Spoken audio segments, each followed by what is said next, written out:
The 2026 general elections are now behind us, but debate continues over the significant number of Ugandans who did not vote.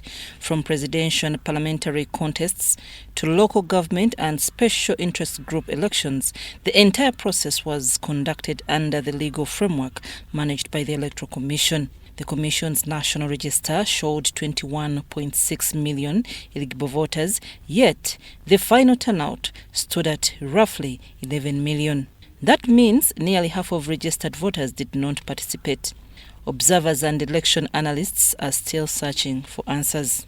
Some link the low turnout to enforcement challenges around the 20-meter campaign-free zone at polling stations. Others say delayed opening of polling centers frustrated voters who had arrived early, prompting many to leave before voting. So people who are not part of that circus fear to actually turn up on election day to vote.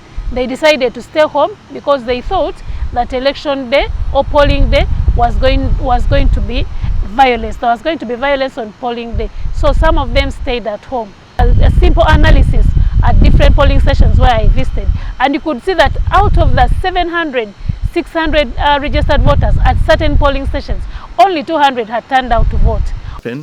The machines were unable to kick in the biometric voter verification machines. By 9 o'clock, the time when the Electoral Commission came out to announce that now the country should go manual where the machines have failed to work, some of the people had begun walking away. And I can tell you with certainty, those who walked away did not return. So those were voters lost, contributing to a lower voter turnout. The Commission, however, points to another category, the thousands of officials and security personnel deployed to manage the election, but unable to vote where they were assigned. Polling stations, 50,739 polling stations where we deployed almost seven workers, and all of them are working on that day. That one already, when you multiply 50,000 times 7, you already have 350,000 persons who are doing election administration on polling day, and they are not available to vote. Now add on the supervisors at parish level. Civil society groups argue that the law does not provide an alternative for citizens who are on official duty on polling day, forcing them to choose between national service and exercising their democratic right. That we have the journalists, we have security, we have observers. All those are registered voters. Most of them are registered voters because they're 18 and above. But because there is no provision for Uganda to have first time those people who will be on duty to vote before polling, you will find that you will not see the journalists. Most of them will not vote. The security will be deployed at different polling stations and not at their polling station where they vote from. So a good number of them do not vote. This is a generation that is very highly mobile in the context of elections, in the context of urbanization. Between the age of 18 and 30, in Uganda, for instance, these are people that ride borders. These are people who run chapati stalls, the majority of them. These are young people who are employed in saloons. These are people who are employed in the transport sector. So, come the election day, these are not regularly available in places where they registered to cast their vote. The call now is for reforms that would introduce early voting or special arrangements for such workers.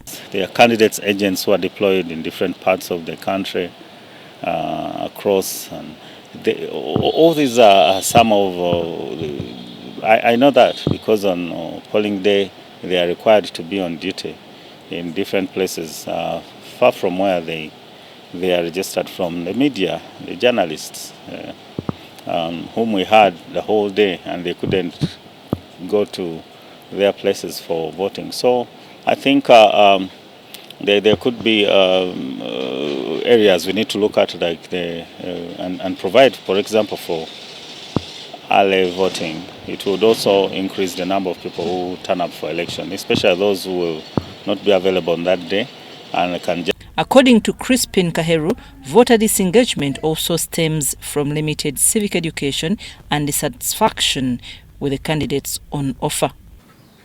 Come 2016, this was the first time Uganda was extracting the National Voters Register from the NIRA database. We had two very strong, comprehensive nationwide campaigns. One, the votability campaign that mobilized Ugandans to get registered onto the NIRA database, but also ensure that they are on the Electoral Commission National Voters Register. Subsequently, we also had the TOPOA campaign, nationwide, comprehensive, very strong, on ground, covering the young people and everybody. 2021. Did we have such a voter mobilization campaign? No. Come 2026, did we have a robust nationwide voter mobilization effort? Not as much. So, if we do not have tailored voter mobilization campaigns to rally Ugandans to get the vote out, certainly we're going to see the numbers reducing after each election. So, cannot say that Ugandans do not know that today is a polling day. So in terms of awareness about polling, Ugandans are aware, and they were aware. Interim observer reports further cited technical setbacks, particularly the failure of some biometric voter verification machines during the presidential and parliamentary polls. Although officials later reverted to manual registers, the disruption is believed to have discouraged a section of voters. During the presidential and parliamentary elections, what was the problem? That those that were meant to operate the machines had not received the credentials they were supposed to input.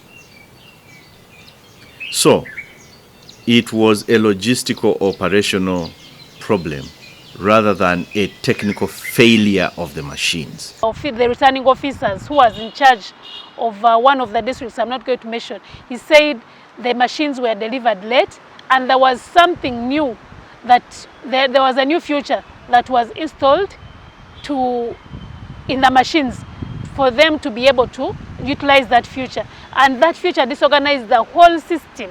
The Commission says a form evaluation will establish what went wrong and guide future improvements. Included the elections, and we are doing the necessary reports and the necessary inquiries into how we conducted the election generally, the use of technology, our logistics, how we moved around things, the deliveries, the dispatches, the retrievals, and including the use of technology. And that, of course, includes biometric voter verification. So a comprehensive report will be issued to look at what happened on the 15th. But the biometric system was introduced to curb electoral malpractice, including multiple voting, impersonation, and the use of forged voter slips. They greatly helped where they worked.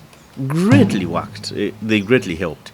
In fact, give and take, in the subsequent elections, it should indeed be mandatory. And we should not listen to any excuse of,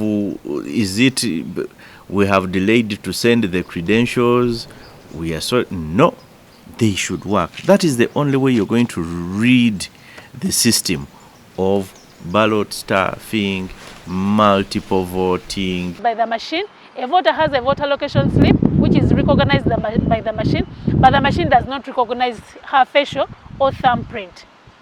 So what the presiding officers were doing at some polling stations, they were allowing this person to go and cast the votes. But these ballot papers could not be scanned in the machine because this person has not been recognized by the machine. But the person has been given the ballot papers to proceed to vote. At the end of the day, when they were counting, these ballot papers were not counted. I'm Nafka Farida, reporting in Kampala.